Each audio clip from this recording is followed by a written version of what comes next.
Jangan lupa subscribe YouTube channel Metro TV News dan jangan lupa nyalakan notifikasinya.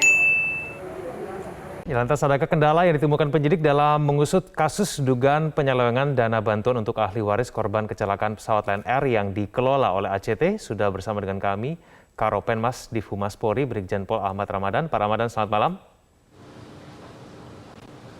Selamat malam. Ya, Pak Ramadan, ini sudah 4 hari lebih setidaknya ya pimpinan ACT ini diperiksa. Apakah polisi memiliki kendala menetapkan tersangka dalam kasus ini, Pak Ramadan? Secara prinsip tidak ada kendala sama sekali dalam menangani kasus ini. Tentu Polri harus profesional dan proporsional dalam menangani kasus ini. Sehingga kita harus melakukan penelitian sehingga tidak keliru dalam menerapkan undang-undang, menerapkan pasal yang akan diterapkan pada kasus ini.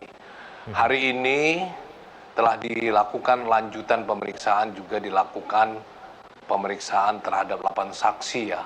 Kalau kemarin saya mengatakan ada 2 dugaan tindak pidana, yaitu penggelapan dan penyalahgunaan atau pengalihan kekayaan baik langsung atau tidak langsung kaitannya dengan undang-undang yayasan. Namun perkembangannya ada dugaan tindak pidana lain, yaitu dugaan tindak pidana pencucian uang dan juga dugaan undang-undang ITE.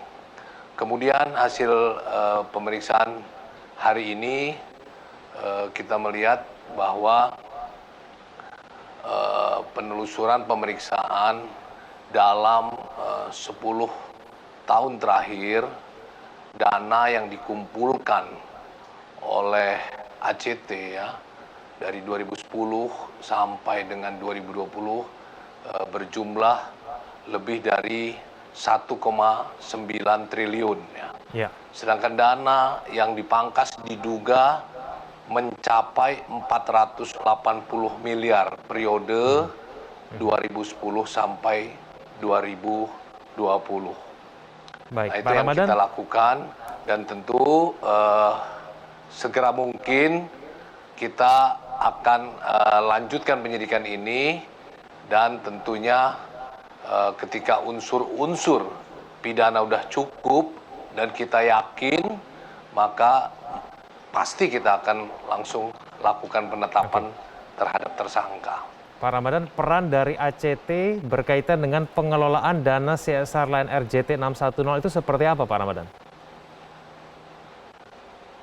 Ya, perlu saya jelaskan ya. Jadi ruang lingkup penanganan kasus ini bukan saja ruang lingkup pengelolaan dana yayasan saja, tapi juga yang kedua adalah ruang lingkupnya adalah PT Global Islamic Philanthropy, dan 3 ada dugaan tindak pidana pengelolaan anggaran dari anggaran Boeing Lion ya. Jadi ada 3 ruang lingkupnya. Saya ulangi, yang pertama adalah pengelolaan dana yayasan, yang kedua dugaan tindak pidana pengelolaan dana Global Islamic Philanthropy, dan yang ketiga dana dari Lion ya, dari bencana jatuhnya pesawat yang kemarin itu.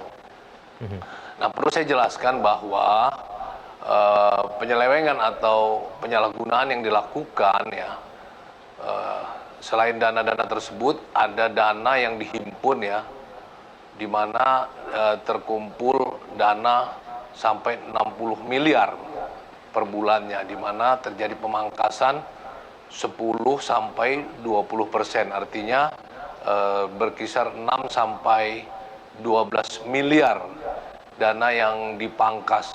Yang pengakuan dari saudara A, dana itu digunakan untuk membayar gaji karyawan, juga membayar pengurus dan operasional ya. Nah, yang menurut saudara A ini merupakan kewenangan daripada pembina maupun ketua dari Yayasan ACT itu sendiri. Pak Ramadan, dana total CSR Lion Air JT610 yang kemudian dikelola oleh ACT ini totalnya berapa, Pak Ramadan?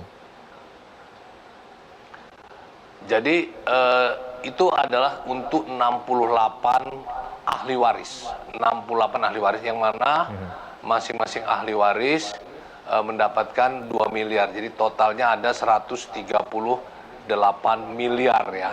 Yang mana menurut pengakuan saudara A tidak perlu diketahui atau dibicarakan kepada ahli waris dan merupakan kewenangan dari Yayasan ACT untuk mengelola dana tersebut.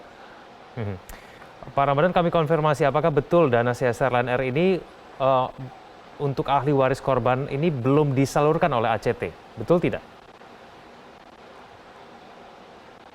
Dana itu belum tersalurkan secara keseluruhan ya.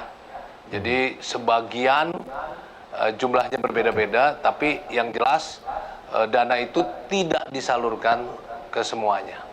Artinya ada pemangkasan dan pemotongan yang dilakukan oleh pihak pengelola dana tersebut yang mestinya harus diberikan kepada keluarga korban atau ahli waris.